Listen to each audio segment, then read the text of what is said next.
జనసేన వస్తే తెలంగాణకి ఎలాంటి ప్రభావం జరగబోతుంది అంటారు? శంషాగాలతో ఏం కాదు. నిజంగా మన అయ్యేలా జాగిరేనా? అవు భయ్, మా అయ్య జాగిరి కాడ ఏం బిగిరామని మీ పని. గద్దర్ గారికి నేను గతంలో ఒక కార్ కూడా ఇచ్చాను. గద్దర్ మీద అభిమానం ఉంటే నీ ఇంట్లో పెట్టుకుంటావు, నీ రాష్ట్రంలో పెట్టుకుంటే అది నీ ఇష్టం. తెలుగు అనేదానికి ఒక గుర్తింపు తెచ్చారని చెప్తున్నారు ఎన్టీ రామారావు. ఆయన వచ్చినా కదా తెలుగు నేర్పిడా. రామ్ నర్సయ్య అంటే పాట దుఃఖము తీరిందని దుండం వదిలేస్తిరి, దొంగలెళ్ళిపోయినారని దరువు బంధు పెడితిరి, ఎవనికి తీరింది బాధ ఎవనికి వచ్చింది స్వేచ్ఛ. ఆపరేషన్ కగార్ మీద మీ ఒపీనియన్ ఏంటి? పచ్చ నెత్తురు దాగే పైశాచిక పాలన అనేటువంటి మందకృష్ణ మాదిగ గారికి సపోర్ట్ గా పాటలు చేశారు. ఆయనకు పాటలు రాస్తానికి ఆయన బేంచగా నేనేమన్నా. ఇప్పుడున్న ప్రభుత్వం కవులని, కళాకారులని, దళితులను గుర్తించిందా? ఏడ భూమి కాలు ఉంది, ఎక్కడ కబ్జా చేయాలి ఏముండదు. ఇక్కడ టీడీపీ జెండా ఎగిరేలా చూస్తున్నాడు. చాలా మందికి ఇప్పుడున్న జనరేషన్ కి బెల్లి లలిత గారి గురించి తెలియదు. నయ్యి మధుం చేతులో నెత్తురు రాగే కత్తిన్నార చంద్రబాబు నాయుడు, లలితక్కను ముక్కలు ముక్కలు నరికినాడు. లలిత గారు ఆఫర్ ఇస్తే మీరు ఆ పాటలోకి వెళ్ళే ఛాన్స్ ఉందంటారు? ఆఫర్ పోతుంది, నేనేమన్నా లోఫర్గానే. ఫ్యామిలీ గురించి రకరకాలు చెప్పి భయపట్టిస్తుంటారు కొంతమంది. అంటే నేను ఇంకోటి అంటే ఫ్యామిలీని భయపెట్టిస్తే లొంగిపోయినా, నా మనసులున్న మాట తెలుపుతున్నా, పాటనై పతి పల్లె తిరుగుతున్నా, జ్ఞాపకాల పల్లె పాటనైనా, ప్రజల బాధలే పాట రాసుతున్నా. నమస్తే, వెల్కమ్ టు అవర్ ఛానల్. ఉద్యమ నాయకుడు, ఉద్యమ సింగర్ సుక్క రామ్ నర్సయ్య గారు అయితే మనతో ఉన్నారు. ప్రజెంట్ పాలిటిక్స్ గురించి కూడా అడిగి తెలుసుకుందాం. సో అన్న నమస్తే. నమస్తే అన్న, ఎట్లున్నావు? చాలా బాగున్నా. సో ఫైనలీ మా స్టూడియోకి అయితే తీసుకొచ్చిన అన్న. సో ఫైనలీ ఏంటంటే నిన్న పవన్ కళ్యాణ్ గారు వచ్చి నిన్న తెలంగాణలో ప్రెస్ మీట్ పెట్టడం జరిగింది. సో చాలా మాటలు మాట్లాడాడు. సో ఓవరాల్గా దీనిపైన మీ ఒపీనియన్ ఏంటి? పవన్ కళ్యాణ్ అనేటైనా అంటే ఆయనను ఇష్టపడేటువంటి, అంటే ఆయన సినిమాలు చూసి ఇష్టపడేటువంటి వాళ్ళకు, తర్వాత ఆయనతో పాటు ఆయన పార్టీలో పనిచేస్తున్నటువంటి కార్యకర్తలకు, ఆయన నడుపుతున్నటువంటి నరేంద్ర మోడీ నడుపుతున్నటువంటి చంద్రబాబు నడుపుతున్నటువంటి రేవంత్ రెడ్డి, ఓ దొంగలు ఎన్నుకున్నటువంటి తెలంగాణ ప్రజలకు. ఇవన్నీ ఎందుకు చెప్తున్నా నేను అంటే, పవన్ కళ్యాణ్ అనేటాయన, వీళ్ళందరికీ చెప్పేది ఏంటంటే, పవన్ కళ్యాణ్ అనేటాయన రంగులద్దుకొని తెర మీద ఎగిరినంత కాలం పవర్ స్టార్ పవన్ కళ్యాణ్ అని మాట్లాడారు. కానీ ఇప్పుడు ఆయన ఏమనాలంటే కబ్జా కోర్ పవన్ కళ్యాణ్ అని అనాలి. తెలంగాణ చెరువులని ఎవరికైనా భూమి తింటారు అదే. ఎంత సిగ్గుసేటు మాట అంటే, పవన్ కళ్యాణ్ అనేటాయన ఒక చెత్త పాలిటిక్స్ చేస్తాడు. ఆయన గురించి మనం చాలా ఎక్కువ మాట్లాడుతున్నాం. రెండోటి ఏంటంటే, తెలంగాణలో బరాబరి ఉంటాం, తెలంగాణలో బరాబరి పోటీ చేస్తాం, అవసరమైతే నేనే తిరుగుతా అనే మాటలు ఏవైతే ఉన్నాయో, ఆయన పిఠాపురంలో దళితుల్ని కొట్టుకుంటూ ఊరు దాటించినటువంటి సందర్భాలు ఉన్నాయి. ఆయన డిప్యూటీ సీఎం అయిన తర్వాత ఏడబెట్టుకున్నా తలగి ఏమన్నా సంకల్లాక్తుండా అలా దళితుల్ని, మీరు మనుషులే కాదని చెప్పి ఊళ్ళకి వెళ్ళకూడదు. ఆయన పుట్టిన పిఠాపురం దేవుడు మనిషిగా చూడొద్దని చెప్పిండా. మరి సిగ్గున్న మాటలు మాట్లాడాలి కదా. రెండోటి, అలికి పూసిన కాడ గోగుడు పెట్టినట్టు తెలంగాణలో సామెత ఉంటుంది. సాధించుకున్నటువంటి తెలంగాణ, అమరుల ప్రాణాలతో వచ్చినటువంటి తెలంగాణలో పవన్ కళ్యాణ్, మరి నేను అమరుల తల్లులో కలుస్తా, అమరవీరుల కుటుంబాలను పరామర్శిస్తా, లేకపోతే వాళ్ళకు నేను ఇది చేస్తా, లేకపోతే అది చేస్తా, తెలంగాణలో గిది లేదు నేను గిది చేస్తా అనేటువంటి మాట మాట్లాడాలి నా లీడర్ అనేటోడు. తెలంగాణలో ఉంటాం, తెలంగాణలో ఏం బీగని కూడా తెలంగాణలోకి ఎప్పుడు ఏం చేయాలో క్లారిటీ కనుక, తెలంగాణలోకి ప్రేమ ఎంత ఉంటుందో కోపం అంతే ఉంటుంది. బరాబర్. ఎందుకు అని అంటే ఆయన వాస్తవాలు కనబడుతున్నాయి. అక్కడ నైజాం నుంచి మొదలు పెట్టుకుంటే పోతే ఇప్పుడున్న రేవంత్ రెడ్డి దాకా ఒక్కొక్కరి ముడ్డుబట్టలు ఉడవి కొట్టి ఊరు దాటించినటువంటి చరిత్ర ఉన్నది కదా. ఇక్కడ గడి పరకలు పట్టుకున్న గన్నులు అయిపోయిన సందర్భాలు చూసినాం మనం కదా. ఇప్పుడు అన్న ఇంకోటి అన్న, పవన్ కళ్యాణ్ గారు నిన్న స్పీచ్లు అన్నారు, నేను చెరువు కబ్జా చేస్తే తెలంగాణ ప్రభుత్వానికే నేను ఇచ్చేస్తా తిరిగి అని, రుజువు అయితే నేను ఇచ్చేస్తా అనేసి కూడా చెప్తున్నాడు ఆయన. అంటే నేనేమంటున్నా అంటే, రుజువు ఎవరు చేయాలి? మరి ఇప్పుడు రుజువు ఎవరు చేయాలి? గవర్నమెంటే కదా. గవర్నమెంట్ చేయాలి కదా. గవర్నమెంట్ ఆల్రెడీ పక్క రాష్ట్రపు డిప్యూటీ సీఎం గానే, అవునా రేవంత్ రెడ్డి నేను ఏడ చేసినా ఏం చేసినా అని చెప్పేసి అదే స్పీచ్లో మాట్లాడపోయింది. మరి రుజువు చేయాలంటే ఎవడు చేయాలి? ఎవడెందుకు చేస్తాడు? ఇప్పుడు మీలాంటి డిజిటల్ మీడియా వాళ్ళు ఎవరైనా అంటే సమస్యను ప్రజలకు చెప్పేటువంటి ప్రయత్నం చేస్తారు తప్ప దాన్ని పట్టుకొని దాన్ని తోక పట్టుకొని ఎలా అనుకుంటే తిరగరు కదా.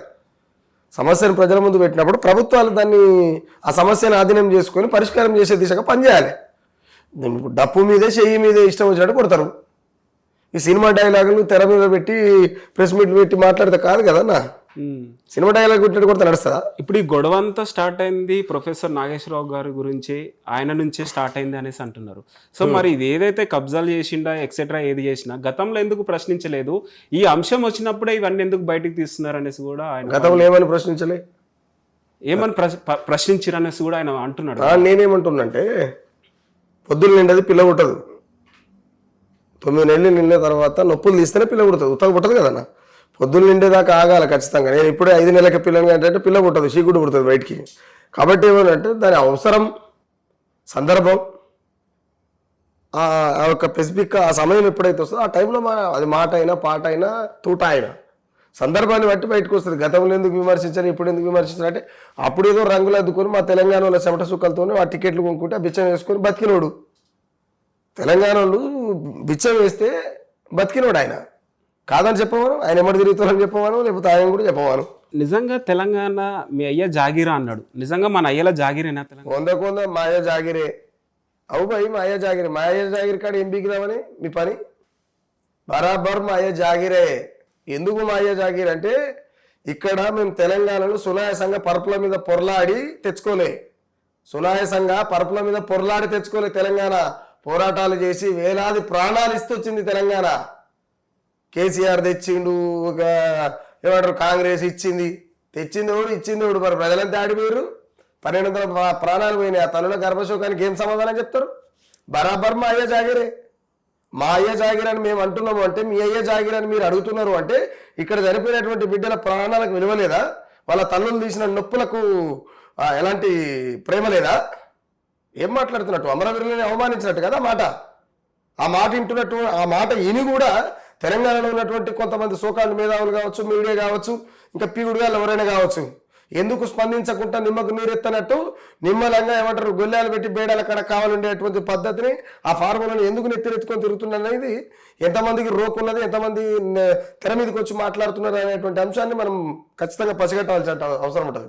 ఇంకోటి ఏంటంటే ప్రొఫెసర్ నాగేశ్వర్ అన్నటువంటి విషయంలో ఆయన చాలా నీట్గా, చాలా నిక్కచ్చిగా, చాలా నిబద్ధతతో మంచి అద్భుతమైనటువంటి విశ్లేషకుడు ఆయన. ఆయన మాట్లాడిన తప్పులేం లేవులే. ఆయన ఎక్కడైనా బూతు మాడతాడు, ఆయన ఎక్కడ కూడా బూతు మాడాడు. కానీ ఈ పవన్ కళ్యాణ్, కబ్జాకోర్ పవన్ కళ్యాణ్ ఎవరైతే ఉన్నారో ఆ పవన్ కళ్యాణ్ వెనక తిరుగుతున్నటువంటి చెంచా బ్యాచ్లు ఎవరైతే ఉన్నాయో వాళ్ళు నోటికి వచ్చినట్టు సీనియర్ జర్నలిస్ట్ పాశం కాదన్నా, పాశం యాగిరన్న మామూలు జర్నలిస్ట్ కాదు. ఒకవేళ తెలంగాణ అస్తిత్వం కావచ్చు, బక్కా జడ్సన్ అన్న కావచ్చు, పాశం యాగిరన్న కావచ్చు, నాగేశ్వర్ అన్న కావచ్చు, తెలంగాణ అస్తిత్వం, తెలంగాణ అంటే గిదిబిడ్డ, తెలంగాణ గిట్లుండేరా, గిట్ల తెచ్చుకున్నాం, గిన్ని ప్రాణాలు పోయినాయి, గింత రక్తం పోయింది, ఇంతమంది తల్లుల కడుపులు కాలినాయి అని చెప్పి ఇప్పుడున్నటువంటి సమాజానికి మాకు చెప్తే రేపు మా పిల్లలకు మేము చెప్పేటువంటి అవకాశం ఉంటుంది. అలాంటి వాళ్ళని పట్టుకొని నువ్వు అఘోరంగా నోటితో నలడిన మాటలు అన్నావు అంటే నిన్ను ఏ చెప్పుతో కొట్టాలి? మాకు కోపం ఎంత ఉంటుందో సంస్కారం అంత ఉంటుంది. మా పెద్దలు అదే నేర్పిరు మాకు సినిమాలు నేర్పలే, రంగులు అద్దుకొని పొరలాడమని చెప్పలే మాకు. అవునా? రంగుల ప్రపంచంలో బతకలే, మేము రియాలిటీగా బతికేటోళ్ళం, తెలంగాణలో ఆత్మగౌరవంతో బతికేటోళ్ళం. ఆత్మగౌరవం అంటే మాకు అమ్మతో సమానం. మా అమ్మ రొమ్ముల మీద కొంగులు పూస్తుంటే ఊకుంటాం ఆ కొడుకుని. షెడ్యూల్ ఉడవికి పొలిమేర దాడిదాకా కొడతాం బరాబర్. ఎందుకు కొట్టాం?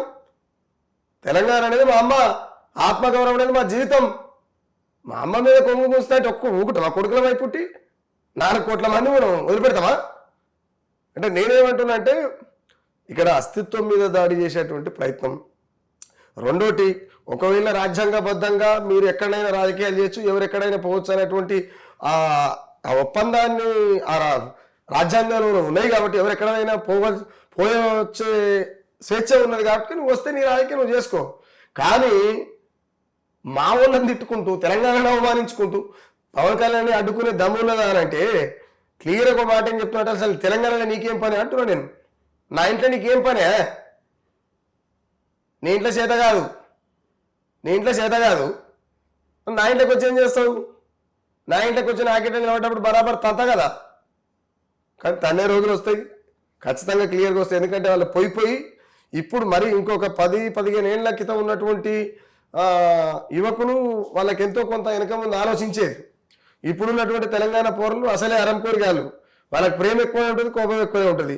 అటు ఇటు చేస్తే ఏం చేస్తుంది కానీ వెనక ఎంత కూడా అయినా సరే. ఇప్పుడు పవన్ కళ్యాణ్ గారు మరో మాట కూడా అన్నారు, ఆంధ్ర పాలిటిక్స్ అప్పుడు ముఖ్యంగా రాయలసీమలో ఉన్న బెదిరింపులకే నేను తట్టుకున్నా, ఆంధ్ర బెదిరింపుల కన్నా తెలంగాణలో కొంచెం తక్కువనే, కానీ అక్కడే తట్టుకున్నా, ఇక్కడ ఎందుకు తట్టుకోను, రాబోయే ఎలక్షన్లో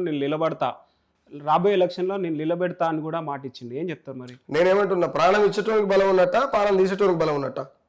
మీ దృష్టిలో ఏమనిపిస్తుంది? ప్రాణం ఇచ్చటానికి కదా, మేము ప్రాణాలు ఇచ్చేటోళ్ళం, మీ ప్రాణాలు తీసేటం పెద్ద పనాలే. ప్రాణాలు ఇచ్చటోంది బలం, ప్రాణం తీసేటోంది కాదు బలం.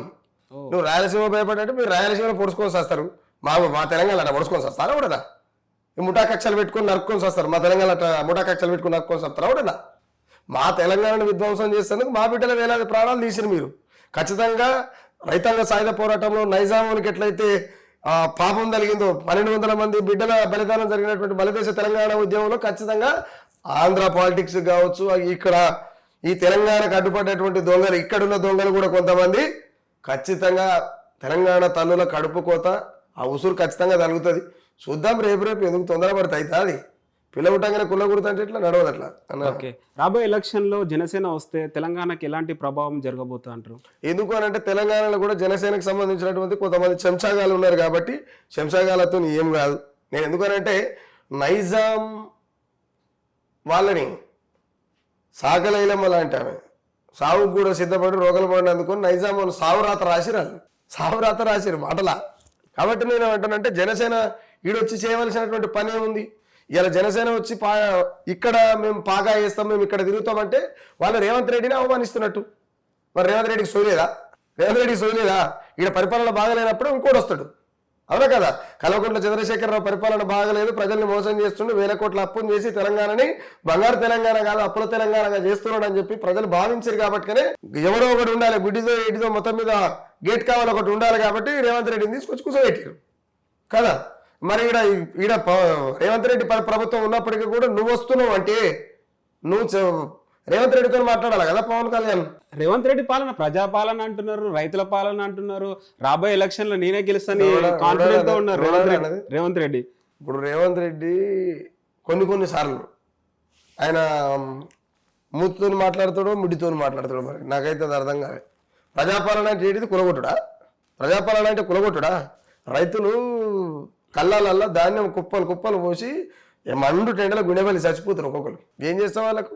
కనీసం ఊరే వంచలేదు, ఇస్తాన పింఛన్లు వేయలేదు, రైతు బంధు వేయలేదు, అదేంటి కళ్యాణ లక్ష్యం లేదు, అమ్మఒడు ఇంకేదో ఒడి ఉంటుందిగా, ఈ డెలివరీ అయిన బాలంతలకి ఏదో కిట్ ఇచ్చేది, ఆ కిట్టు లేదు. రుణమాఫీ చేస్తాను, ఎంతమంది చేసావు?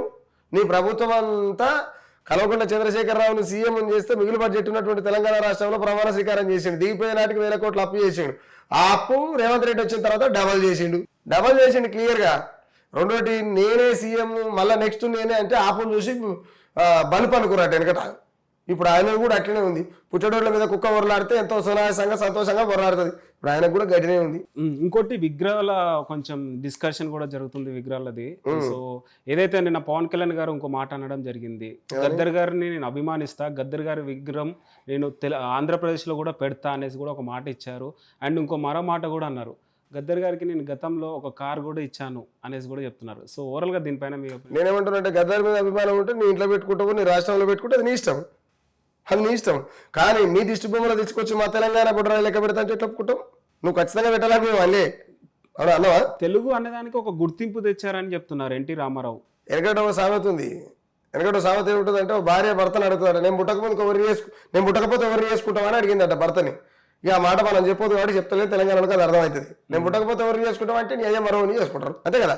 కాబట్టి నేను ఆయన పుట్టకపోతే తెలియలేదు అంటే ఎవరు ఎన్టీఆర్ రామారావు లేనప్పుడు ఇంతప్పుడు తెలుగు మాట్లాడలేదా? మరి ఆయన వచ్చినా కానీ తెలుగు నేర్పిండా? చాలా స్కీమ్లు పథకాలు కూడా తెచ్చిందని చెప్తుంటారు కదా.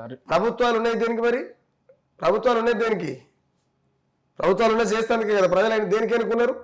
100 చెప్పి 10 చేస్తారు. ఆ 10లో కూడా అన్ని ఎక్కడికక్కడ ప్యాకేజీ లీకేజీ పనులే చేస్తారు కదా. ఇంకా ఆయన నిలబెట్టింది ఏంది ఈడ? మరి నిజంగానే బాగు చేస్తే ఇప్పటికీ తెలంగాణ ఈ ప్రాంతం అంతా ఎందుకు ఇంకా అఘోరంగానే ఉన్నది? ఎక్కడైనా నానవాళ్ళు కనబడాలి కదా. రెండోటి రామారావు బొమ్మ ఇక్కడ పెట్టడానికి, రామారావు బొమ్మ తెలంగాణలో పెట్టడానికి రామారావు బొమ్మలు లేవా తెలంగాణలో? ఇష్టం వచ్చినట్టు పెట్టుకుర్రు ఆంధ్రప్రదేశ్గా ఉన్నప్పుడు. ఇంకా మళ్ళీ ఇప్పుడు కొత్తగా బొమ్మలు పెట్టాడు ఎందుకు? ఇదంతా డైవర్షన్ పాలిటిక్స్లో భాగమే రేవంత్ రెడ్డి చేసేటువంటి పని. రెండోటి, అదే రామారావుని చాలాసార్లు మాట్లాడాడు కదా రేవంత్ రెడ్డి ఉల్టా. నేనేమంటానంటే ఒకప్పుడు దొంగేట అవుతాడు, ఇప్పుడు దేవుడేట అవుతాడు. మీ అవకాశాల కోసం అవనే మారుస్తారా? తప్పు కదా అన్న. ఇప్పుడు పవన్ కళ్యాణ్ గారు నిన్న ఏదైతే స్పీచ్ మాట్లాడారో రేవంత్ రెడ్డి గారు రియాక్ట్ అవ్వట్లేదు, కానీ రేవంత్ రెడ్డి గారి పార్టీలో ఉన్న కొంత నాయకులు మాత్రమే రియాక్ట్ అవుతున్నారు. దేనికై ఉండొచ్చు మరి? నేనేమంటానంటే రేవంత్ రెడ్డి ఏం చేశాడంటే దూడని జీకమంటాడు, బర్రెందన్నం అని చెప్తాడు. దూడని జీకమని బర్రెందన్నం అంటాడు. దూడేమనుకుంటుంది, అరే పాలు జీకమంటుంది అని చెప్పి అది మంచిగా ఉంది, కానీ బర్రెకెరక రొమ్మును గుంజుతుంటాం ఎంత మట్టం అంత ఉంటుంది అని కదా. అందుకని ఆయన దూడం చేయమంటాడు, బర్రెందనం అంటాడు, ఆయన మాట్లాడాడు. పవన్ కళ్యాణ్ నేను పాక వేస్తున్నట్టే ఇది ప్రజాప్రభుత్వం కాదు, ఇది పైశాచిక ప్రభుత్వం, ఇది పాడల మీద ప్రజల్ని వండబెట్టి ఊరేగిచ్చేటువంటి ప్రభుత్వం అని చెప్పి క్లియర్గా చెప్పగానే చెప్పిండు కదా పవన్ కళ్యాణ్. మరి పవన్ కళ్యాణ్ని రేవంత్ రెడ్డి అడగాలి. మరి రేవంత్ రెడ్డి ముఖం ఎడబెట్టుకుంటాడో ఈయన ముఖమే పవన్ కళ్యాణ్ ముఖం ఎడబెట్టుకుంటాడో తెలుస్తుంది. రెండోటి అంటే పోయి ఆయన నిక్కచ్చిగా ఉండేటువంటి 5-10 మందితో పెట్టుకుంటుండు. ఎవరు పవన్ కళ్యాణ్ కావచ్చు, రేవంత్ రెడ్డి కావచ్చు. అది వాళ్ళ మనుగడకే చాలా ప్రమాదాన్ని తీసుకొచ్చి పెడతాయి.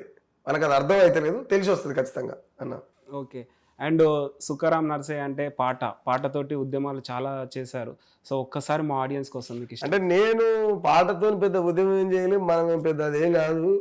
అంటే ఇప్పుడు సహజంగా ఏమనంటే ప్రజల కోసం ప్రాణమే ఇచ్చిన వాళ్ళు ఇచ్చేటోళ్ళు ఉన్నారు.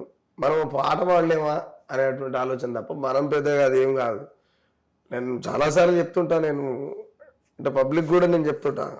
నెక్స్ట్ ఇప్పుడు మీ ఛానల్కి వెళ్ళిపోయి ఒక పాట చేసేది, అసలు తెలంగాణ ఎందుకు తెచ్చుకుర్రు హింసంగా పైన సాంగ్ ఉంది. ఇప్పుడు దుఃఖం తీరిందని దుందాం వదిలేస్తిరి, దుఃఖం తీరిందని దుందాం వదిలేస్తిరి, దొంగలెళ్ళిపోయినారని దరువు బంధు పెడితిరి, ఎవనికి తీరింది బాధ ఎవనికి వచ్చింది స్వేచ్ఛ, పవరు ఎవని లవరయింది ఎవని మూతి నాకుతుంది, తెలంగాణము అంటే రాష్ట్రము కాదు 4.5 కోట్ల జనము రగిలే నేడు.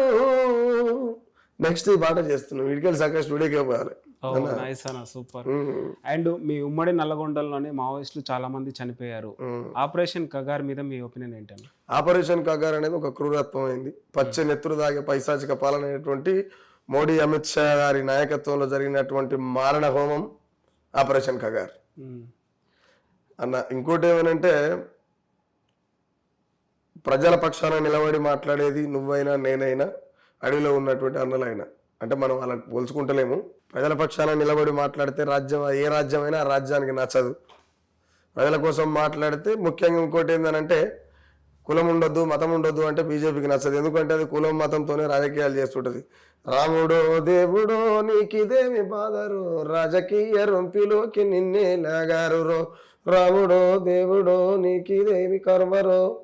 వెనకట నేను చిన్నగున్నప్పుడు ఈ పాట, వాళ్ళు రాజకీయాలకు చేతగాక వాళ్ళకి ఏం చెప్పాలో అర్థం కాక రాముని తీసుకొచ్చి రాముని పేరుతో రాద్ధాంతాలు చేసుకుంటా, మత విద్వేషాలు లేపుకుంటా, కుల విద్వేషాలు లేపుకుంటా, మనవాదాన్ని మనసుల మీద రుద్దుకుంటా, మనిషిని చూడకుండా వాళ్ళు జంతువులు ప్రేమించమంటాడు, మనిషిని చంపమంటాడు. జై శ్రీరామని కూడా మనసులను చంపడం ఏందైతే ఎంత దుర్మార్గం, ఎంత దుర్మార్గం చెప్పు.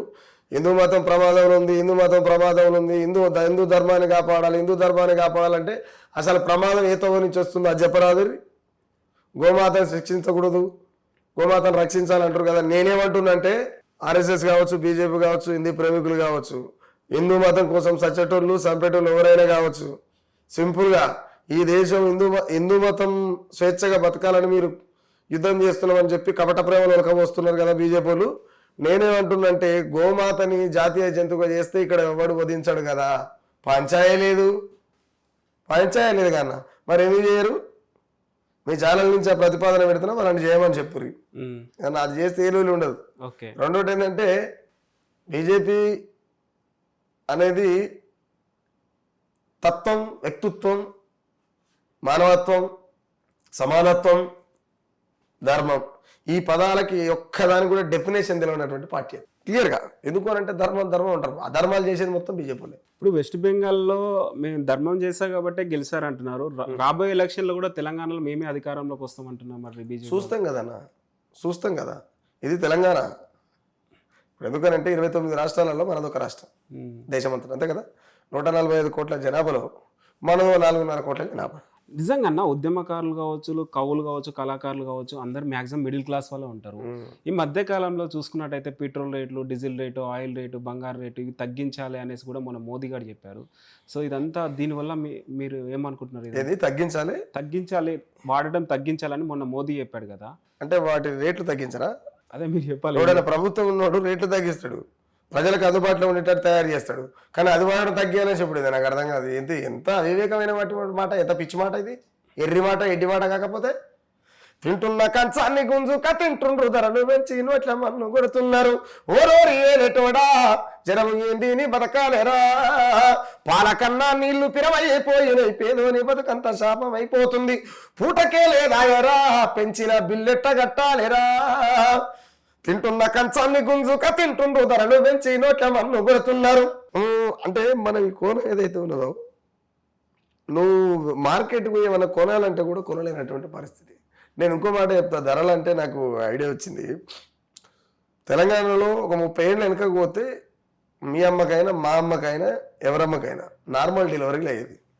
ఎందుకు అని అంటే వాళ్ళు ఉన్న కాడికైనా పాసిపోయిన బువ్వ తిన్నా, పాసికూడు బువ్వ తిన్నా, గట్కో గంజో తాగినా, కలువ అంబలు తాగినప్పటికీ కూడా వాళ్ళు ప్రకృతి సిద్ధమైనటువంటి నేచర్ని అనుభవించారు.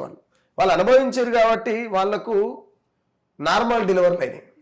ఇప్పుడు ఉన్న వాళ్ళకి అందరికి షార్ట్ కట్ కోసి తీస్తారు. దేనికి తీస్తారు? అట్లా పౌష్టికాహారాన్ని తీసుకునేటువంటి పని చేసుకొని బతికేటువంటి సోర్స్ లేదు తెలంగాణ. ఫస్ట్ తెలంగాణ కాదు, దేశంలో లేదు. రోజుకు 100 ఎగ్జాంపుల్ 100 మంది డెలివరీ అయితే 100 మందిలో 90 మందికి సీజరింగ్ చేసి పిల్లల్ని బయటికి తీస్తారు. ఇది పౌష్టికాహార లోపం కాదా? పౌష్టికాహారం కావాలంటే మరి ఏం చేయాలి? ఇక్కడ ఏదంతా పొల్యూట్ చేస్తున్నది ఎవరు? యురేనియం తవ్వాలనుకుంటున్నది ఎవరు? అడవులను విధ్వంసం చేసి అడవిలో ఉన్నటువంటి ఖనిజ సంపదను తీసి కార్పొరేట్ కమ్మేసి ఈ దేశాన్ని నాశనం చేయాలనేటువంటి బాటలు వేస్తున్నది ఎవరు? నరేంద్ర మోడీ కాదా? ఇక్కడ ఉన్నటువంటి బువ్వ తిన ప్రతి వ్యక్తి, గడ్డి తినటోళ్ళు, రోత తినటోళ్ళ గురించి చెప్తలే నేను. బువ్వ తినటోడు ఎవడైనా సరే రేపటి మన గతి ఏమవుతుంది అనేటువంటి ఆలోచన చేయాలి. లేకపోతే మన కళ్ళ ముంగల్నే ఎంతో విధ్వంసాన్ని, ఎంతో దుర్మార్గాన్ని, ఎంతో మారణ హోమాన్ని మనం చూడబోతున్నాం. అది అర్థం కావాలి. ఫస్ట్ ఆఫ్ ఆల్ మనం ఒక ప్రశ్న వేసుకోవాలి. ఏమి వేసుకోవాలంటే, ఒకప్పుడు 50-60 ఏళ్ళు వెనకపోతే షుగర్ లెవెల్స్ చాలా తక్కువ ఉండే. షుగర్ లేకుండే అప్పటి వాళ్ళకు. అవును, షుగర్ లేకుండే. ఇప్పుడు నువ్వు ఏమంటారు, అది కళ్ళద్దాలు పెట్టుకున్నావు కదా, అద్దాలు లేవు అప్పటి వాళ్ళకు. ఎన్నో తానా అద్దాలు ఉండేది. ఇప్పుడు చిన్న పోరగాడు 5వ తరగతి చదివే పోరగాడికి కూడా భూతద్దాలు వచ్చినాయి. ఎందుకు వచ్చినాయి? ఇక్కడ మొత్తం పొల్యూట్ అయిపోయింది. ఇది ప్రభుత్వాల కారణం కాదా? ప్రభుత్వాల కారణమా కాదా? కాబట్టి నేనేమంటానంటే, మనం ఏం చేస్తున్నాం, మనం ఏం తింటున్నాం, మనం ఎటు పోతుంది, ఏమి చేసినా ఇక్కడ ప్రభుత్వాలు సమాధానం చెప్పాల్సిందే. ప్రభుత్వాన్ని కాదని ఒక ఎగ్జాంపుల్ చెప్తా. డ్రగ్స్ ఎక్కడి నుంచి వస్తుంది? ఏడికెళ్ళి వస్తుంది? మోడీ తెలియకుండా వస్తుందా? చంద్రబాబు తెలియకుండా వస్తుందా? రేవంత్ రెడ్డి తెలియకుండా వస్తుందా? ఇప్పుడు ఆంధ్రాలో ఉన్న పోలీసు వాళ్ళు, తెలంగాణలో ఉన్నటువంటి పోలీసు వాళ్ళకి ఎలాంటి ఇన్ఫర్మేషన్ లేకుండా ఇక్కడ ఉన్నటువంటి డిజిటల్ మీడియా విలేకరులు ఎట్టెత్తుకపోతారు, ఎట్టతా డిగ్రీ ఇస్తారు. ఏది ఇది రాష్ట్రమా వల్లకాడ? ఏమవుతుంది అసలు? ప్రజలు రియలైజ్ కావాల్సిందే ఖచ్చితంగా. నరేంద్ర మోడీ చేస్తున్నటువంటి పనులన్నీ కూడా దేశాన్ని నాశనం చేసేటువంటి పనులే. నిత్యం ప్రశ్నించే గొంతు విశారదన్ మహారాజ్ కవిత గారి పార్టీలో జాయిన్ అయ్యారు కదా, ఏమంటారు మరి? ఆయన జాయిన్ కాలేదు, ఆమెతో కలిసి వర్క్ చేస్తుండు. నేను మొన్న ఒక ఇంటర్వ్యూలో కూడా అన్న విశారదన్ అన్న ఎందుకు కలిసి యుద్ధం చేయాల్సినటువంటి అవసరం ఏముంది అని అంటే కూడా, నేను జరుగుతున్నటువంటి పరిణామ క్రమాలలో వేదికల మీద కలిసినంత మాత్రాన నేను వాళ్ళ పార్టీ అనేది మాట తప్పు అని చెప్పేసి ఆయన క్లియర్గా చెప్పిండు. కాబట్టి మనం రేపు ఏం జరుగుతుంది అనేది చూడాలి. అండ్ గతంలో మందకృష్ణ మాదిగ గారికి సపోర్ట్గా పాటలు చేశారు, ఇప్పటికీ సపోర్ట్గానే ఉన్నారా? నేను మందకృష్ణ మాదిగకి ఎప్పుడు సపోర్ట్గా పాటలు రాయలేదు. జరుగుతున్న ఆయన చేతుల మీద ఒక సీడీ కూడా లాంచ్ చేసి, నేను అదే చెప్తున్నా, ఆయనకు సపోర్ట్గా నేను ఎప్పుడు కూడా పాటలు రాయలేదు. ఆయనకు పాటలు రాస్తానికి ఆయనకు బ్యాంచగానే నేనేమన్నా నేను బాధ్యగానే కాదు. నా పని నేను చేసుకొని బతకగలుగుతా. నేను అందులో కూటం దెబ్బల పాటలు కూడా ఒక్కటే లైన్ ఉంటుంది ఆ పాటల. అక్కడ ఉన్నటువంటి మాదిగ జాతి అస్తిత్వాన్ని, వాళ్ళకున్నటువంటి ఆ త్యాగాలు, వాళ్ళకున్నటువంటి ఏమంటారు వాళ్ళకున్నటువంటి ఆ పటిమని రాస్తున్న క్రమంలో ఏబిసిడి వర్గీకరణ జరగాలి అనేటువంటి యుద్ధంలో ఆయన 30 ఏళ్ల సంది నడుపుతుండు కదా. మందకృష్ణ జీవితం వర్గీకరణకు అంకితం అనేటువంటి టైప్లో ఆయనకు ఒక లైన్ రాసిన పాటల అంతవరకే తప్ప నేను సుఖరామ్ సెంటర్ జోగటోడా. ఇప్పుడు త్వరలో మందకృష్ణ మాదికి సపోర్ట్ గా పాట రాయబోతున్నారా? నేను ఎందుకు రాస్తాను రాయా? ఎందుకు రాయాలి అంటే గతంలో మీరు సపోర్ట్ చేశారు. నేను ఇప్పుడు అదే చెప్తున్నా క్లియర్గా, నేను చేయలేదు అని చేయను అంటున్నా. నేను ఎవరిని ఎందుకు చేస్తానంటే, ఫర్ ఎగ్జాంపుల్ కొన్ని డిజిటల్ మీడియాలు ఉన్నాయి, వాళ్ళు ప్రజల పక్షాన నిలబడి మాట్లాడుతున్నాయి. ఆ పిల్లల కోసం వర్క్ చేస్తా, వాళ్ళ కోసం వాళ్ళకి ఏమైనా భంగం కలిగితే పాటలు రాస్తా. కానీ మందకృష్ణకి రావాల్సిన అవసరం నాకెక్కడిది? ఇప్పుడు మోడీ కాలు మొక్కే మందకృష్ణకి పాటలు రాస్తాను సుఖరాం నడిచేవనా? ఏం తిక్కలోడా తెలియలేనుడా? అన్ని రకాలుగా అను బాగానే ఉన్నా కదా. ఇప్పుడు మందకృష్ణ మాదిగా నిత్యం ప్రజల కోసం దళితుల కోసం కొట్లాడుతున్నా అనేసి కూడా పదే చెప్తున్నాడు. కొట్లాడట్లేదంటారా మరి? నేనేమంటున్నా అంటే కొట్లాడతలేడా అనేటువంటి అంశానికి వచ్చినప్పుడు 30 ఏళ్ల సంధి జరగనేటువంటి వర్గీకరణ చేసిండు అని అంటారు. పార్లమెంట్లో ఇంకా అది ఏందనేది లెక్క తెలియలే ఇప్పటికి కూడా కదా. కాబట్టి నేనేమంటున్నా అంటే 30 ఏళ్ల కింద నేను కాలు మొక్కితే అయిపోయేది కదా. 30 ఏళ్ల సంధి ఇంతమంది చావపోదురు కదా వర్గీకరణ కోసం. 30 ఏళ్ల కింద మొక్కేస్తే అయిపోతుంది కదా. నిజంగానే వల్ల మందకృష్ణతోని ఆయన చేసినటువంటి సేవలు, ఆయన నింపినటువంటి ఉద్యమ స్ఫూర్తి, ఆయన నింపినటువంటి స్పిరిట్ ఏదైతే ఉందో ఆ స్పిరిట్ తీసుకొని కూడా అసెంబ్లీ పార్లమెంట్లోకి పోయిండా. పోనీ 30 ఏళ్ళలో 3 సార్లు పోటీ చేసిండు మందకృష్ణ. 30 ఏళ్ళలో 3 సార్లు పోటీ చేసిండు. సంవత్సరానికి 1000 ఓట్ల చొప్పున 30,000 ఓట్లన్నా పడలేదా? అది చిన్న డౌట్ ఉంది. మీ ఛానల్ ద్వారా ఎవరైనా చెప్తే చెప్పొచ్చు, నాకు క్లారిటీ ఇవ్వచ్చు అన్న. అండ్ రీసెంట్లీ దళితులు వర్సెస్ బ్రాహ్మణ్స్ ఏందన్న ఈ గొడవ? ఎప్పుడు దళితులు బ్రాహ్మణ్స్ టార్గెట్ చేస్తున్నారు, బ్రాహ్మణ్స్ దళితులను టార్గెట్ చేస్తున్నారు. బ్రాహ్మణ్స్ని ఎప్పుడు కూడా దళితులు టార్గెట్ చేయలేదు. బ్రాహ్మణులు దళితుల మీద పడి పైశాచికత్వాన్ని ఎప్పుడైతే వాళ్ళు నిరూపించుకుంటారో, ఆ నిరూపించుకున్న టైంలో దెబ్బ తాకినప్పుడు ఎవడైనా అమ్మ అంటాడు. కాబట్టి వాళ్ళు అనుచిత వాక్యాలు చేసినప్పుడు ఖచ్చితంగా మాట్లాడాల్సి వస్తుంది. కాబట్టి వాళ్ళ మీద మాట్లాడతారు. రెండోటి, దళితులు అనేటోళ్ళు ఒక్క రకంగా చెప్పాలంటే కడుపు నిండా తింటే సుఖంగా నిద్రపోయేటువంటి నేచర్. రెండోటి, అదే కడుపు మీద కూడా కొట్టాలని చూసుకున్నప్పుడు ఖచ్చితంగా ఆయనకి నిప్పు పెడతారు. దళితులు అంటే మామూలు కాదు. దళితులు అనేటోళ్ళు దేశ మూలవాసులు, ఈ జంబూద్వీప రాజ్యాన్ని పరిపాలించినటువంటి రాజులు వాళ్ళు. కాబట్టి నేనేమంటున్నానంటే బ్రాహ్మణులు ఎప్పుడైతే ఈ దేశంలో చాలా క్లియర్గా గుర్తుపెట్టుకోండి, ఈ దేశంలో అతి బలవంతులు ఎవరైనా ఉన్నారంటే మాదిగలు. ఎందుకు బలవంతులు అని అంటే వాళ్ళు జంబూద్వీప, ఈ దేశం భారతదేశం కాదు, ఇది జంబూద్వీప దేశంగా ఉన్నప్పుడు ఆ రాజ్యాన్ని పరిపాలించినటువంటి వాళ్ళు ఎటు చూసినా 6 ఫీట్లు 6.5 ఫీట్లు 7 ఫీట్లు ఉన్నటువంటి మనుషులు, ఆజానుభావులు వాళ్ళు. వీళ్ళకు తెగింపు ఎక్కువ ఉంటుంది, ఉద్యమ స్ఫూర్తి ఎక్కువ ఉంటుంది, ఆత్మగౌరవం ఎక్కువ ఉంటుంది. మనం ఎట్టా దెబ్బ కొట్టాలని చెప్పి ఇక్కడ లేని కులాన్ని తీసుకొచ్చి మనుషులను అడగట్టి, కులాల పేరుతో మనుషులను విడగొట్టి, గుళ్ళ పేర్లతో మనుషులను జావగొట్టి, స్త్రీ అంటే ఆ సెక్స్ బొమ్మ అని చెప్పి ఎక్స్ప్లెయిన్ చేసేటువంటి సనాతన ధర్మాన్ని ప్రేరేపించి మతం మతం మతం మతం అని మనిషి మైండ్ను ఖరాబ్ చేసి మనిషి ఎలాంటి మాటను విశ్లేషణ చేయకుండా తయారు చేసి పెట్టింది బాపనిజం. ఆ బాపనిజం మీద యుద్ధం చేయడంలో తప్పెట్లుంటుంది. అండ్ ఇంకోటన్నా, ఎస్సీ ఎస్టీ ఏదైతే క్రిస్టియన్లోకి మారితే వాళ్ళ మతం పోతుందనేసి కూడా సుప్రీంకోర్టు క్లియర్గా చెప్పింది కదా, దానిపైన మీ ఒపీనియన్? నేనేమంటానంటే మతం పోతుందని సుప్రీంకోర్టు దేని ఆధారంగా చెప్పింది? దీన్ని ఏకీభవిస్తున్నారా మీరు? నేను ఖచ్చితంగా వ్యతిరేకిస్తాను. ఎందుకు అని అంటే ఈడ నేను మనిషినే కాదంటేనే మతం మారినా. వాడు నన్ను మనిషి లెక్క చూస్తుండు, నాకు బైబిల్ చేతికిచ్చి చదువుకోని అంటుండు, డైరెక్ట్ నన్ను మందిరంలోకి రమ్మంటుండు, చర్చిలకు రాణిస్తుండు. నీకు విలేక నువ్వు రాణించినవా? రానియలే కదా. ఇప్పుడు నన్ను మనిషినే కాదనుకున్నప్పుడు నాకు స్వేచ్ఛ అనేది కావాలి కదా. నేను మనిషిగా పుట్టినాక స్వేచ్ఛలో భాగంగా మతం మారాల్సి వచ్చింది. ఈ దేశాన్ని నాశనం చేస్తాను కాదు, ఈ దేశాన్ని గులగొడతాను కాదు, ఈడ ఉన్నటువంటి మతాన్ని నాశనం చేస్తాను కాదు. మేము మనుషులమే అని గుర్తించినటువంటి మనిషి కాడికి ఎవడైనా పోతాడు. ఇప్పుడు నేను నిన్ను నమ్మితే నిన్ను నమ్మిన కాడికని ఈడ దాకా వచ్చాను, లేకపోతే ఎందుకు వస్తా? కాబట్టి నేనేమంటానంటే ఫస్ట్ ఆఫ్ ఆల్ మనిషిగా బతికేటువంటి స్వేచ్ఛని ఈ హిందూ మతం, ఈ సనాతన ధర్మం, ఈ బాపనిజం, ఈ మనవాదం ఇయ్యలేదు. కాబట్టినే ఈ దేశంలో ఇంకొక మతం పుట్టడానికి పునాదులు వేసింది కూడా హిందూ మతమే. అండ్ MRPSలో 1,00,000 గొంతులు 1000 డప్పులు అనే ప్రోగ్రాంలో మీ పేరు ఎందుకు వినిపించలేదు అని అంటే నేను ఒక మాట ఏం చెప్తానంటే, నేను మందలో గొర్రెపిల్లని కాదు, అడవిలో తిరిగే పిల్ల అంటుంది. ఎందుకు అని అంటే ఒంటరిగా ఉంటాను నేను. ఎప్పుడు గుంపులు ఉంటే నాకు నేను ఒప్ప. రెండోటి, ఏ గుంపులున్నా ఏడున్నా జోకుడు పాటలు రాయాలంటే మనతో కాదు, పాటతో పక్కన వేయడం అసలే కాదు. పాట అనేది పాట అనే బల్యం చేతిలో పట్టుకొని దొరికిన నెల కోసుడు బాగా ఎరక సుఖరా నడిసేకు. రెండోటి నేను ఏడ ఉన్నా నేను ఏం రాసిన అనేది ప్రజలకు ఎరికే అన్న. సో ఇప్పుడున్న ప్రభుత్వం మీద ఒక పాట మా ఆడియన్స్ కోసం. ప్రభుత్వం అంటే ఐడియన్ కోసం ఏం పాడ కానీ తెలంగాణలో ఉన్నటువంటి ప్రజల కోసం పాడతా.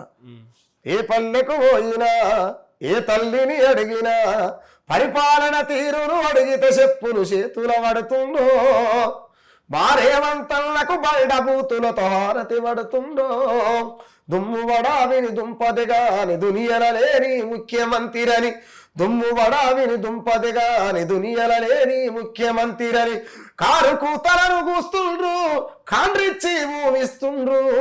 ఏ పల్లెకు పోయినా ఏ తల్లిని అడిగినా పరిపాలన తీరు అడిగితే చెప్పులు చేతుల పడుతుండ్రో, వారేవంతలకు బండబూతులతో హారతి పడుతుండో.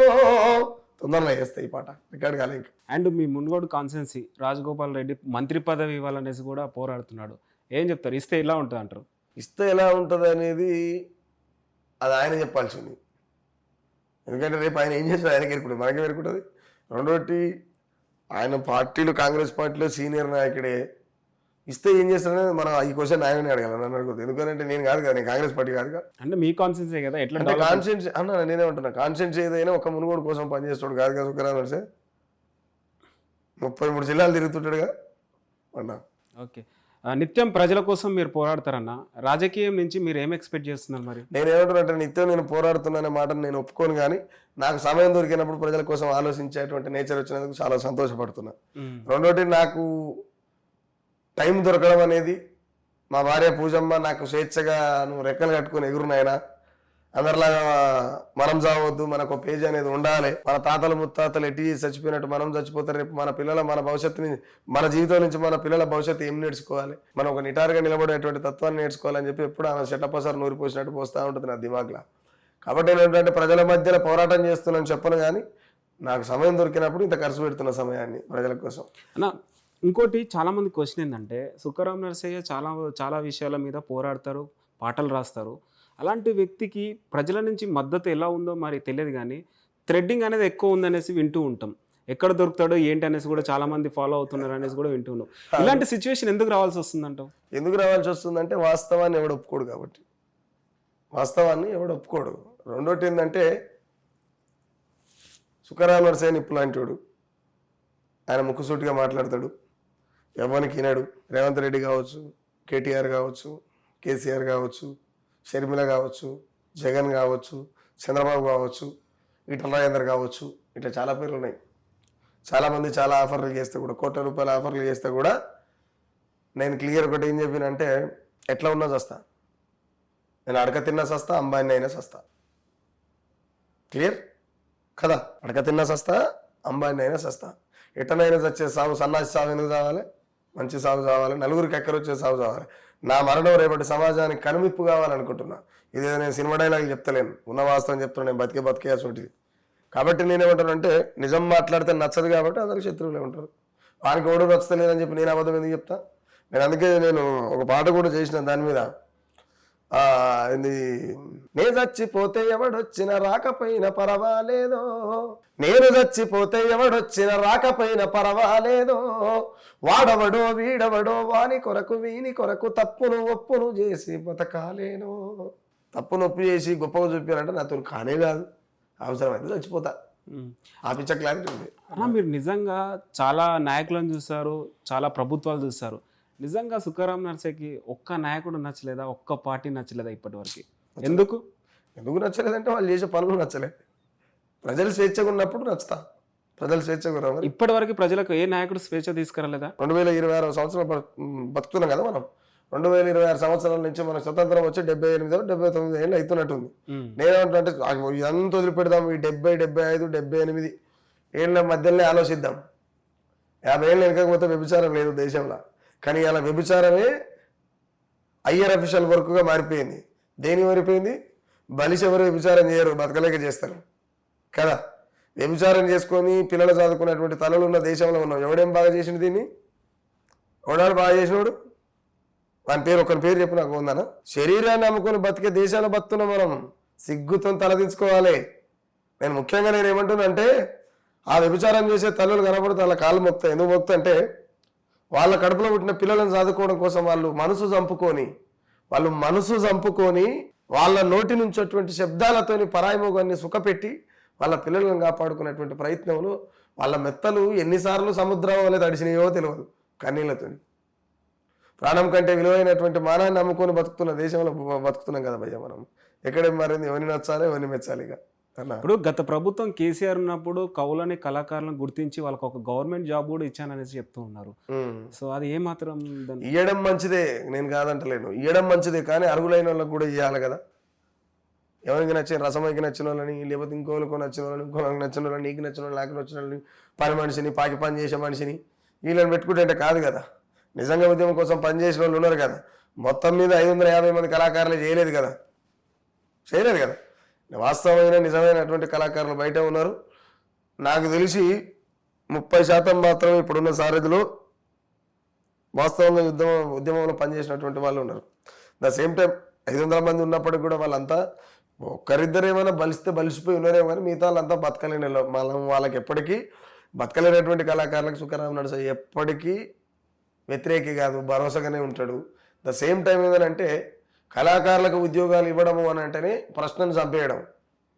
మనకి ఇది అర్థమవుతలేదు. ఆ పూటకు తింటేందుకు నెలకు 30,000 వస్తే మురిసిపోతున్నాం, సంకలు జబ్బరించుకొని కేసీఆర్ని భుజాల మీద ఎత్తుకొని తిరుగుతున్నాం. కానీ నువ్వు కళాకారులకు పాడే గొంతుకు కళ్ళె వేయడము అంటేనే ఇక్కడ ఉన్నటువంటి ప్రశ్నను చంపడం కదా. ఎవరికి కావాలి ఆయన 30 తుప్పకాయలు అన్న. ఇప్పుడున్న ప్రభుత్వం కవులని కళాకారులని దళితులను గుర్తించిందా? ఎందుకు గుర్తిస్తుంది? దానికి ఏం అవసరం? రేవంత్ రెడ్డి ఏడ భూమి కాలు ఉంది, ఎక్కడ కబ్జా చేయాలి, ఎన్ని వేల కోట్లు ఏమంటారు, ఎన్ని వేల కోట్లు కూడబెట్టాలి, ఎంత స్కామ్ చేయాలి, నేను మళ్ళీ సీఎంను కాను కదా, ఇదేదో అడ్డిమారి గుడ్డి సూట్లు అయినా నేను మళ్ళీ ఎప్పటికి కాదు కదా, నేను కూడా పెట్టుకోవాలనే ప్లాన్లో ఉండే ఆయన. కళాకారులకు నిరుద్యోగులకు 90 పేజీల్లో 91 పేజీల్లో రాసుకుని వాళ్ళ మేనిఫెస్టోలో, ఎలక్షన్ మేనిఫెస్టోలో కళాకారులకు అర్హులైనటువంటి నిరుద్యోగ కళాకారులకు ఖచ్చితంగా ఉద్యోగాలు ఇస్తామని ఒకరికని చెప్ప. దళితుల విషయానికి వస్తే దళితులకు ఏమైనా ప్రత్యేకమైన ఏమైనా చేసిండు ఆయన? ఏం చేయలేదు కదా. మందుల స్వామికి టికెట్ ఇచ్చారు కదన్న. మందుల స్వామికి ఆయన టికెట్ ఇచ్చింది, అది రిజర్వ్ టికెట్. ఆ మందుల స్వామికి కాకపోతే మేకపిల్లని పెట్టే గెలుస్తుంది. ఎవరు గెలిచినా ఎస్సీకి గెలవాలాడ. దానికి పెద్దగా అద్భుతాలను పెట్టి చూస్తుంటే ఇట్లా ఆయన ఇచ్చేది టికెట్, ఆయన కాకపోతే కొడతాడు అన్న.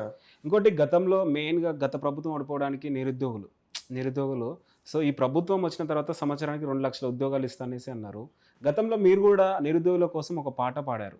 సో మరి ఇప్పుడు ఏమైనా కొత్త పాట వచ్చే ఛాన్స్? నేనేమంటానంటే నిరుద్యోగం అనేది, నేను చాలా ఇంటర్వ్యూలు చెప్పినా మళ్ళీ చెప్తున్నా, నిరుద్యోగం అనేది ఈ దేశంలో ఎప్పటికీ పోదు. ఎందుకు పోదు అని అంటే, నిరుద్యోగం లేకపోతే పెట్టుబడిదారు వ్యవస్థ నడవదు, కార్పొరేటర్ సంస్థలు ఏవి కూడా నిలబడాయి.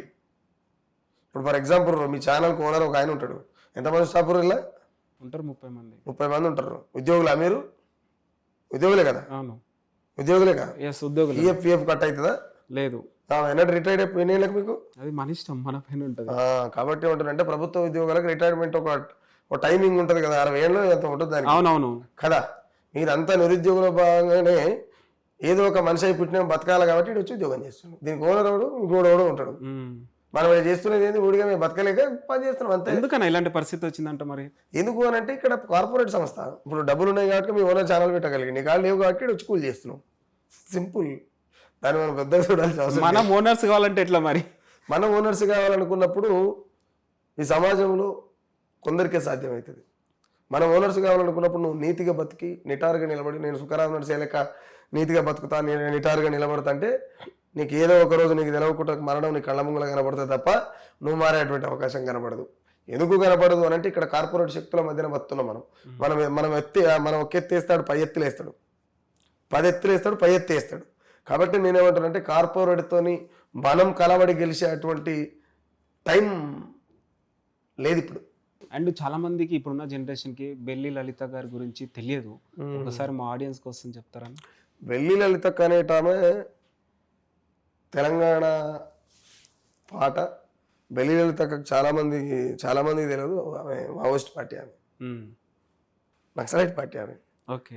తెలంగాణకు జరుగుతున్నటువంటి అన్యాయాల మీద నక్సలైట్ పార్టీ కూర్చోబెట్టి తెలంగాణ జరుగుతున్నటువంటి అన్యాయం పల్లె శుద్ధుల ద్వారా, పాటల ద్వారా ఊరూరికి పోయి తెలంగాణ ప్రజలకు తెలియజేయాలి. తెలంగాణ ప్రజలు రియలైజ్ చేస్తే ఇది ఒక స్వరాష్ట్ర ఉద్యమం జరపాలనే టైంలో అక్కతో పాటు ఇంకొక 7-8 మందిని వాళ్ళందరినీ నెట్టేస్తున్నటువంటి సందర్భంలో చంద్రబాబు నాయుడు పరిపాలన ఉన్నటువంటి ఆ టైంలో లలితక్కని ఎవరు నెత్తురు తాగే నయమొద్దిన చేత సంపివేయబడ్డదాన్ని.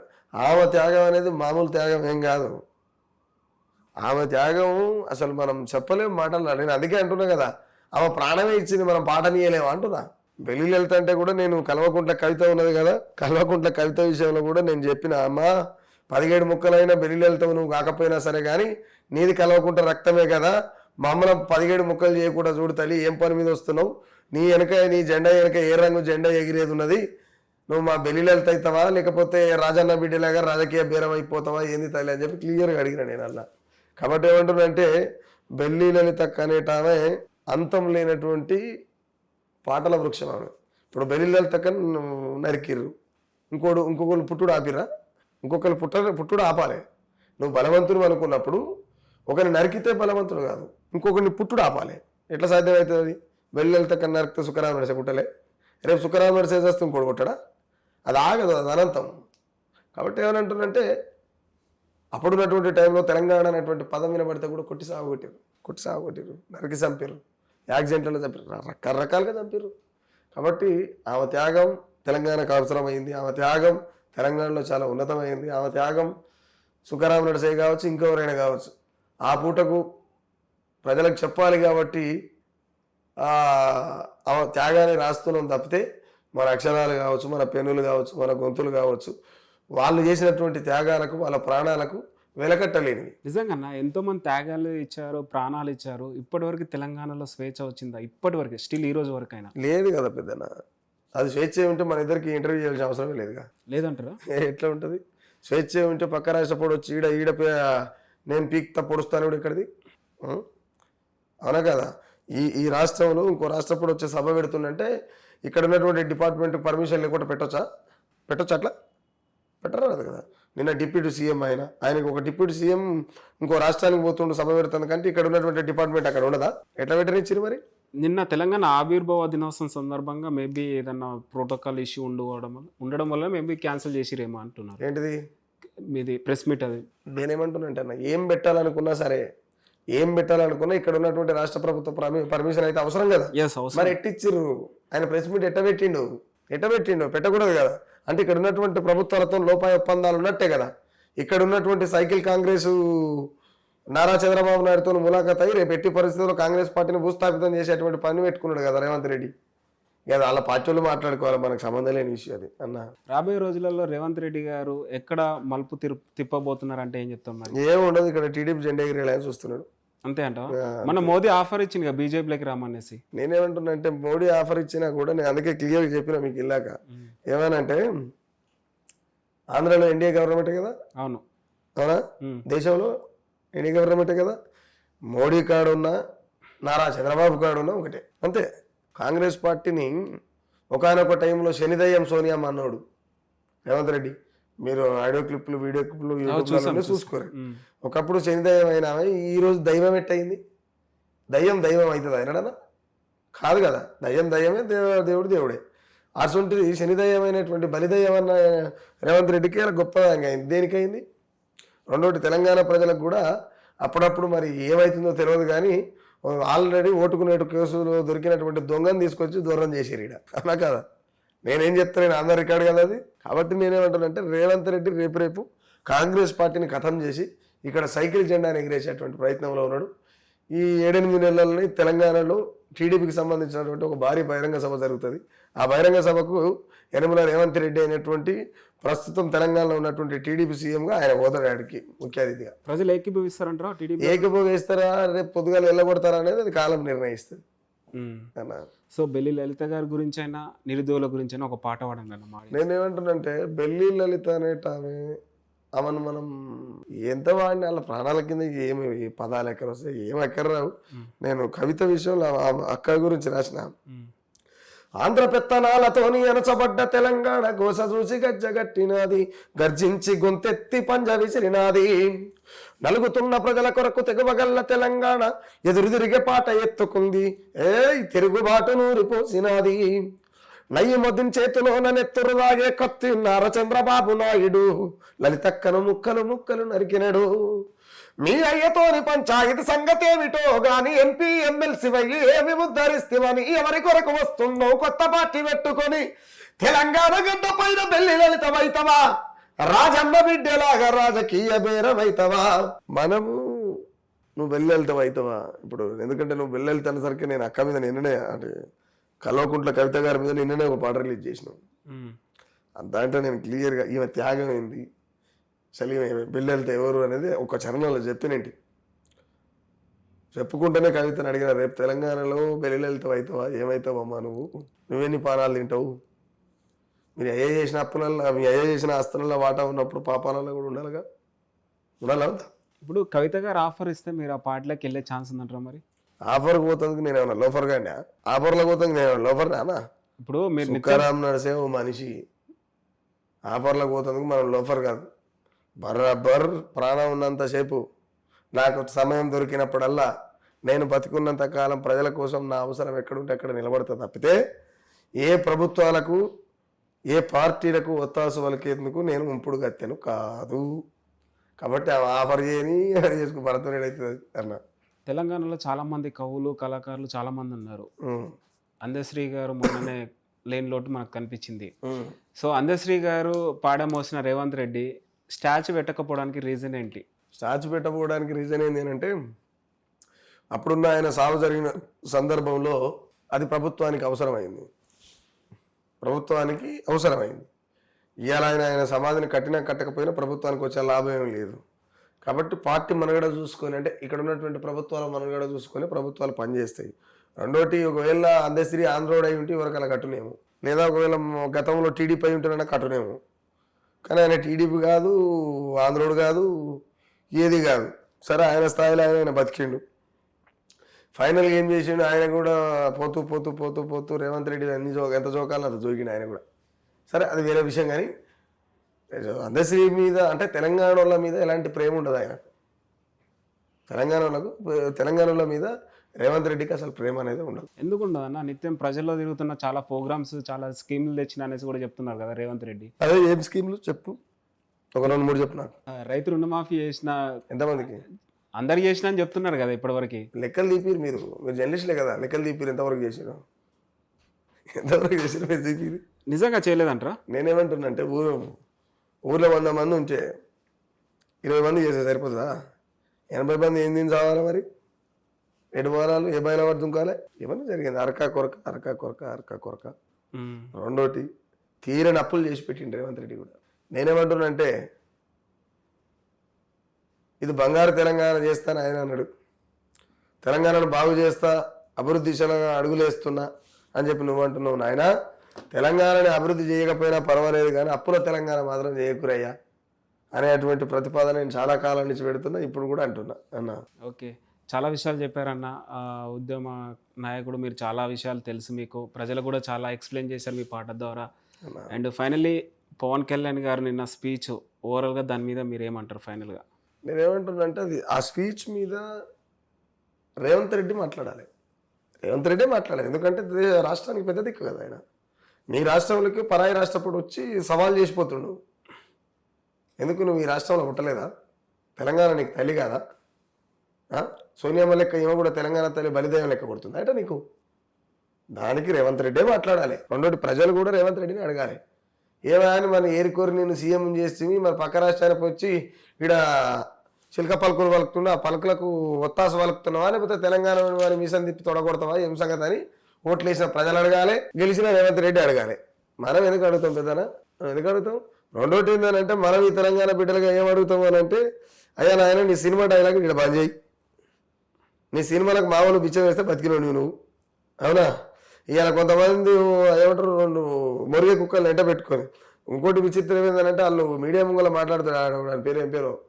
అదేమ్మా అది మొగన్ రేకులో సాగుతు రేకులో సాగర్ ఏం పేరు? సాగర్. ఆయన ఏం మాట్లాడుతుందో అర్థమైతే ఆపుకునే దమ్ము ఉందా? మాకు ఆపవలసిన దమ్ము మాకెందుకు? ఇది సినిమాల మీద ఏమంటారు వేదికల మీద రంగులు పూసుకొని ఎగిరేటువంటి మేమెందుకు ఆపుతాం? మాకేం అవసరం చెప్పు? మాకేమవసరం? రాష్ట్ర ప్రభుత్వం ఏం చేస్తుంది? మరి మేము ఆపితే సగనాకుతుందా? ఉందనా? ఆపే దమ్ముందని ఎవరిని రెచ్చగొడుతున్నారు భయ్? రెచ్చిపోయి పిచ్చి లేపుకొని తిక్క చేసేందుకు ఇది ఆంధ్ర కాదు. ఆంధ్ర తెలంగాణ ఇది ఖచ్చితంగా విశ్లేషణ చేస్తుంది, ఖచ్చితంగా సందర్భానుసారంగా జవాబు చెప్తుంది తెలంగాణ ఖచ్చితంగా. ఓకే. అండ్ ప్రజలు కూడా చాలా కన్ఫ్యూజన్ ఏంటంటే ఏపూరు సోమన్నకి మీకు ఏదో విభేదాలు ఉన్నాయనేసి కూడా కొంచెం అది ఒకటి క్లారిటీ ఇవ్వండి అన్న. ఏంటి ఏం లేదు ఆయనకేం ఇబ్బంది నాకు, ఆయన వయసు నా వయసు తుకారాం నర్సేకి ఏపూరు సోమన్నకి ఏం లేదంటారా? ఏం లేదు, ఆయన వయసు నా వయసు ఒకటి కాదు. రెండోటి ఆయన నేను క్లాస్మేట్ కాదు, ఆయన నేను ఒక్కూరులం కాదు, ఆయన నేను పాలోళ్ళం కాదు, అర్థమైందా? అట్లీస్ట్ నాకు చుట్టం కూడా కాదు. నేనేమంటున్నానంటే ఆయనతో నాకేం పని చేయండి. నాకు వ్యక్తిగతంగా సరే కొంతమంది మాట్లాడతారేమో, బయటనో ఎదురుగానో చాటుకో మాట్లాడతారేమో. నేను తెర అవతలనైనా తెర యువతలనైనా వాస్తవమే మాట్లాడతా. రెండోటి వ్యక్తిగత దూషణ కావచ్చు, వ్యక్తిగత అంశాలు నేను మాట్లాడే ఎప్పుడు కూడా. రెండోటి ఆయనను కూడా నేను వ్యవస్థలో భాగమై కొన్ని క్వశ్చన్లు చేయాల్సి వచ్చింది, చేసినాం, అంతవరకే తప్ప ఆయనకు నాకు వ్యక్తిగతంగా ఏముంటుంది. వ్యక్తిగతంగా మాట్లాడే రైట్ ఎవరికి లేదు కదన్నా, ఎవ్వరికి లేదు. ఆడ వ్యక్తిగతంగా ఒక మనిషి గురించి మాట్లాడుతున్నట్టనే వారంత చెత్త మీద ఉండడని అర్థం. థ్యాంక్ యూ అన్న. మీకు నచ్చిన ఒక 2 పాటలు మా ఆడియన్స్ కోసం, త్వరలో రాయబోతున్న పాటలు కూడా మా ఆడియన్స్. నేను నాకు నచ్చుతందుకు ఏది కూడా నా కోసం రాసుకోలే, అన్ని జనం కోసమే రాసిన. అది కూడా సందర్భానుసారంగా రాయాల్సి వచ్చింది, రాసినాం కాబట్టి రాసినాం. నా మనసులున్న మాట తెలుపుతున్నా, పాటనైపతి పల్లె తిరుగుతున్నా, జ్ఞాపకాల పల్లె పాటనైనా, ప్రజల బాధలే పాట రాసుతున్నా, నాకు జన్మనిచ్చిన తల్లి పాటమ్మకు జన్మంతా రుణపడి నేనుంటాను, నా కడుపు నిండా తిండి లేకపోయినా డప్పు దరుపుతో ఆకలి మరిసిన, నా మనసు నిండా రంది ఎంత ఉన్నా జనపాట పాడి బాధని మరిసిన, నేను పాడితే జనమంతా సప్పట్లురా,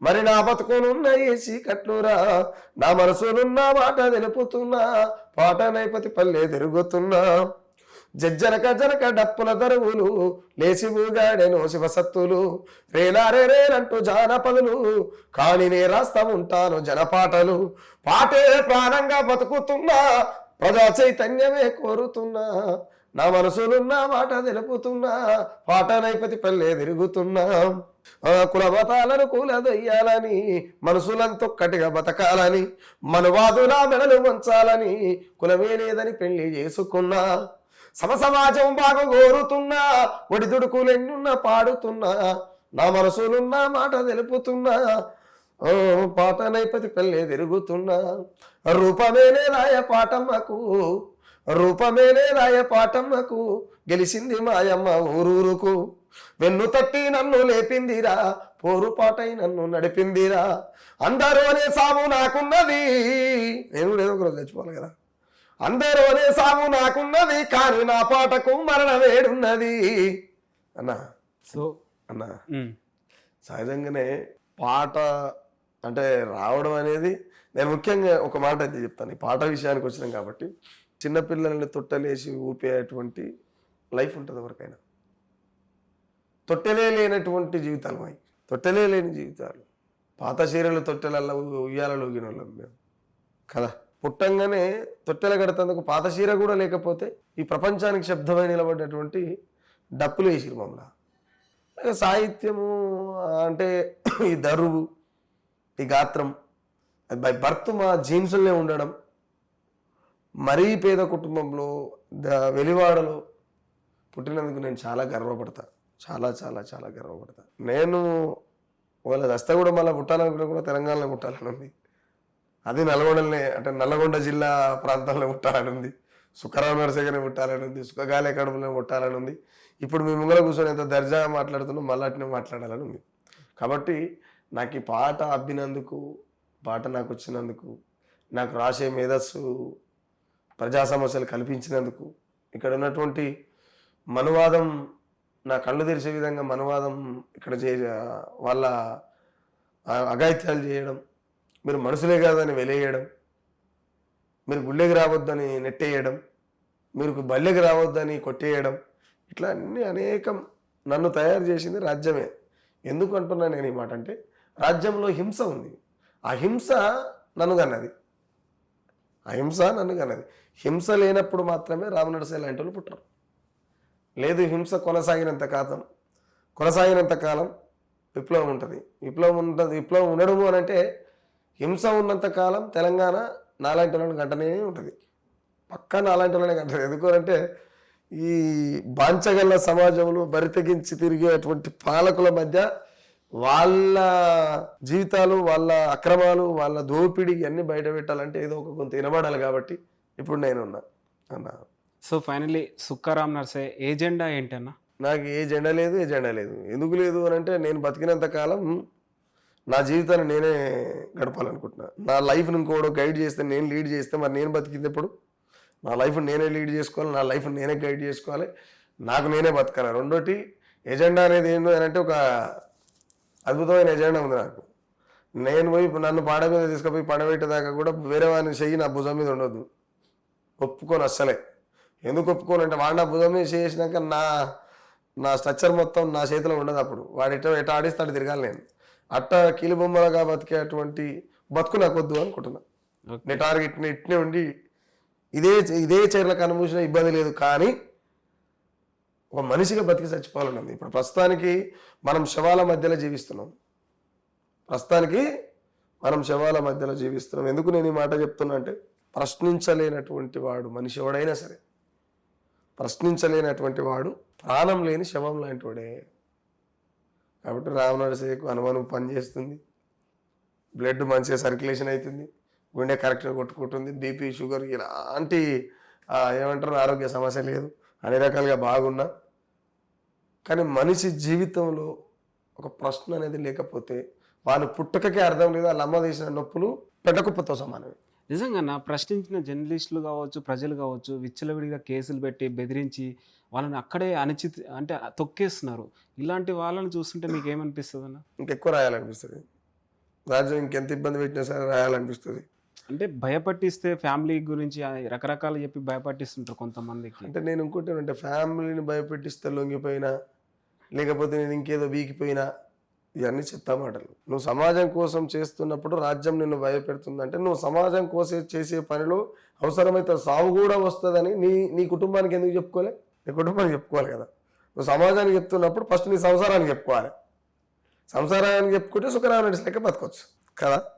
కాబట్టి నేను నన్ను కూడా భయపెడతారు కదా. ఎట్లా ఆ పిల్లల కోసం ఎందుకు లొంగిపోతా? ఏం అవసరం నాకు?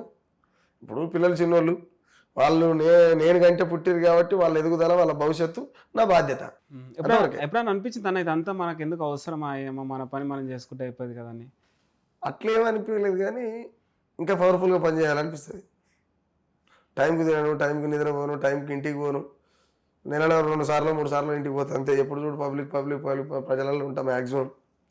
నేను చేసుకున్న పనులు ఏమైనా అయిపోతే ఆ పనులు అయిపోగానే ఇంకో పనులకి వెళ్ళిపోతాను నేను. దాంట్లో భాగంగా ఏమనంటే ఇంకెక్కువ టైం ఇస్తే బాగుండు అనిపిస్తుంది సమాజానికి. సుఖరాం నరసయ్య జీవనోపాధి అంటే ఎట్లా అన్న? నేను రకరకాల పనులు చేస్తాను పెద్దనా, రకరకాల పనులు చేస్తాను. నేను ఈ పాటను నమ్ముకుంటే పూటకెట్టెళ్తుంది. పాటను నమ్ముకుంటే 3 పిల్లలు ప్రేమించి పెళ్లి చేసుకుంటే వాటి పూట గడవాలంటే నేను పాటను నమ్ముకుంటే కాదు కదా. నేను పనులు చేస్తుంటా అన్న. ఎక్కడ లవ్ అన్న? ఎక్కడ ప్రేమించారు? ఎక్కడ లవ్ పెళ్ళి? మా ఊరు పక్కకి ఆమె వేరే క్యాస్ట్, నాది వేరే క్యాస్ట్. నేను కులానికి వ్యతిరేకిని, మనిషిగా చూడని మతానికి కూడా వ్యతిరేకినే. మనిషిని ప్రేమించే మతం ఏదైనా సరే దాన్ని నేను ప్రేమిస్తాను. ఎవడైనా కుల భావనతో మాట్లాడితే వాడిని చాలా దూరం పెట్టేస్తా. సగటు మనిషి ఎవడైనా సరే నేను తినే తిండే నచ్చనప్పుడు నువ్వు నన్నట్టు నచ్చుతావు పోయి అనేటువంటి ఆలోచనలో బతుకుతుంటా. ఇక ప్రేమ అనేది సహజంగా మనిషికి ఉంటుంది కాబట్టి ఒక మనిషికి ఇంకో మనిషి అవసరం కదా. ఒక మనిషి ఇంకొక మనిషికి అవసరం. దానికి ప్రేమ అనేది ట్యాగ్ లైన్లు పెడతా ఉంటారు. అట్లా అవసరమే లేకపోతే సెక్సే లేకపోతే ప్రేమే లేదు కదా. చాలామంది ఉంటారు ప్రేమించిన చచ్చిపోయినా. ఎందుకు చచ్చిపోనరా? సోయలేని పాడకాలు లేకపోతే దేనికి చచ్చిపోయేది. నేనేమంటున్నానంటే సెక్స్ని మించినటువంటి మానవ సంబంధం భూమి మీద లేదు. మీరు ఎవరైనా అడగండి పోయిన తర్వాత. ఎందుకు అనంటే సెక్స్ అనే ప్రక్రియ లేకపోతే విశ్వమే లేదుగా. ఉంటుందా? ఉండదు. కాబట్టి నేను అంటే అలాంటి జన్మనిచ్చేటువంటి స్త్రీలకు హిందూ మతంలో, సనాతన ధర్మంలో ఎలాంటి స్వేచ్ఛ లేదు. స్త్రీ అంటే సెక్స్ బొమ్మ కాదన్న. స్త్రీ అంటే రేపటి ఈ దేశ భవిష్యత్తును కానేటువంటి తల్లురాళ్ళు. భరతమాత ఒక్కతే మాతన, దేశంలో ఉన్న వాళ్ళు అంత ఎవరు వాళ్ళు సెక్స్ బొమ్మలా కాదు కదా. ఎట్లా అంటారు మరి అట్లా ఎట్లా కొట్టి చంపుతారు? స్త్రీ అంటే ఒంటింటికి పరిమితం. ఆర్ఎస్ఎస్ చీఫ్ అన్నాడు ఆ మాట. స్త్రీలు పురుషుల కోరికలు తీరుస్తందుకు మాత్రమే ఉన్నారని మాట్లాడచ్చు అట్లా లేదు. ఎంత దుర్మార్గమైన మాట. కాబట్టి మనం ఈ సమాజంలో స్త్రీని బాగా గౌరవించాలి. స్త్రీలను మనం చాలా ఉన్నతమైన స్థాయిలో చూడాలనుకోవాలి. మా పూజమ్మ నేను ప్రేమ అంటే కామన్గా ఇట్లా చూసాం. మ్యారేజ్ చేసుకుంటా అనుకున్నాం. ఒక 6 నెలల తర్వాత మ్యారేజ్ చేసుకున్న 3 పిల్లల కన్నా పెళ్లి అయ్యి కూడా 15 ఏళ్ళు అవుతుంది. నా పెద్ద బిడ్డే 12 ఏళ్ళు ఉంటుంది. అండ్ సొసైటీలో చాలా సిచ్యువేషన్స్ చాలా చూస్తూ ఉంటాం, వింటూ ఉంటాం. ఎప్పుడన్నా ఈ సిచ్యువేషన్ మీద మనం పాట రాయాలిరా అని ఎప్పుడన్నా అనిపించిందా? ఆ సిచ్యువేషన్స్ ఏమన్నా? ఎప్పుడు అదే పని చేస్తా అనిపించేది. అదే పని కూడా నేను సమాజంకి జరుగుతుందంటే అది రాసేయాలంటే రాస్తా అంతే. కానీ నాకు మధ్యరాత్రి మెలకు వస్తే పాటే రాస్తా. నాకు ఎప్పుడు అనిపిస్తే అప్పుడు రాస్తా. ఇప్పుడు నేను ఇడికెళ్ళి పోతుంటే కూడా అదే పని చేస్తా. ఏదో ఒకటి ఆలోచిస్తే ఏదో ఒకటి సందర్భాన్ని బట్టి ఏదో ఒకటి వాడేస్తా, రాసేస్తా.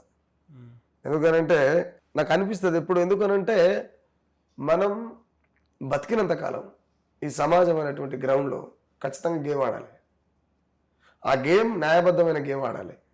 ఆ గేమ్ న్యాచురల్ గేమ్ ఆడాలి. ఆ గేమ్ ఎలాంటి కుట్రలు లేని గేమ్ ఆడాలి. ఆ గేమ్ ఎలాంటి ఈర్ష్యలు లేనటువంటి గేమ్ ఆడాలి. ఆ గేమ్ నలుగురు కోసం ఆడాలి. ఆ నలుగురు కోసం ఆడేటువంటి గేమ్లో మనకు ఏం ఉండాలి. ఆ ఏమి ఉండాలి అని అంటే బతికినంత కాలం ఎక్కడ కూడా బాంచగిరి చేయకుండా బతకాలని ఏంతోని గేమ్ ఆడితే ఖచ్చితంగా విన్ అవుతాం. అది పరిస్థితి. థ్యాంక్ యూ అన్న, థ్యాంక్ యూ. చాలా విషయాలు చెప్పారు. థ్యాంక్ యూ సో మచ్ మా స్టూడియోకి వచ్చినందుకు. Thank you so much.